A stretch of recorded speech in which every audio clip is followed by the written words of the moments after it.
Every one of us is tasked with bringing the world to perfection. This week's Parsha reveals a secret to help us do just that.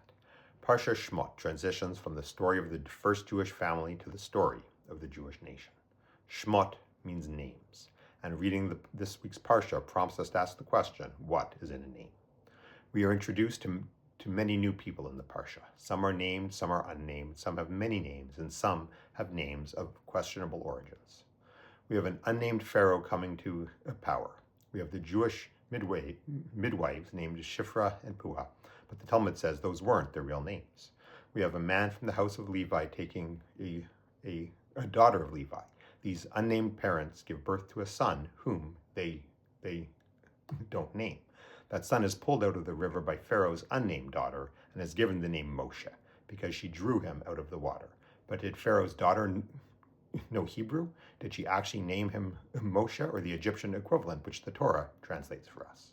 And this question around Moshe's name manifests itself in his own personal identity.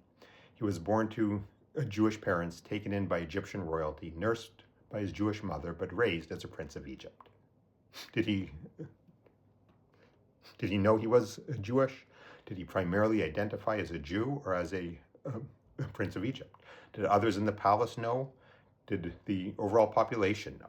This identity crisis continues when Moshe sees an Egyptian man hitting a Hebrew man, and he comes to the defense of the Hebrew.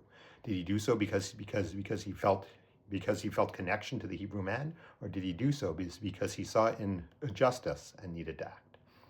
This all comes to a head at the burning bush when Hashem tasks Moshe with the mission to bring the Jewish people out of Egypt. After asking for Hashem's name, Moshe accepts the mission, albeit reluctantly, and eventually embraces his true identity, which will evolve into Moshe Rabbeinu.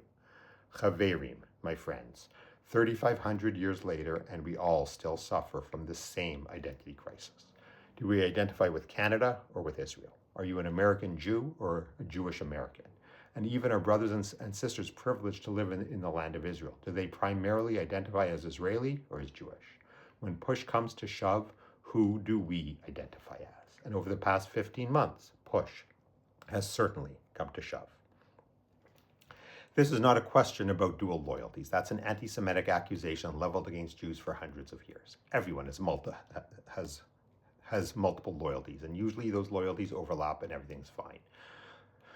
Should those loyalties ever come into a conflict, it would be because one side has abandoned its core principles, and we would know which side is worthy of our loyalty. But the question of how we identify is a valid question. Over the last 15 months, when push has come to shove, Jews around the world have rallied in support of Israel. They have demanded the release of the hostages. They wear dog tags, yellow ribbons, and pins pairing the flag of Israel with the flags of their home countries. They have demanded that the countries they love behave in the ways that originally earned them that love. But Jews around the world have also leaned into their Jewish identities, in some cases reconnecting with a part of their identity that has laid dormant in their family for many generations. It's as if they have had their very own burning bush moment and accepted the mission Hashem is putting on them, the very same mission that Hashem puts on each and every one of us. We need to combine these two things.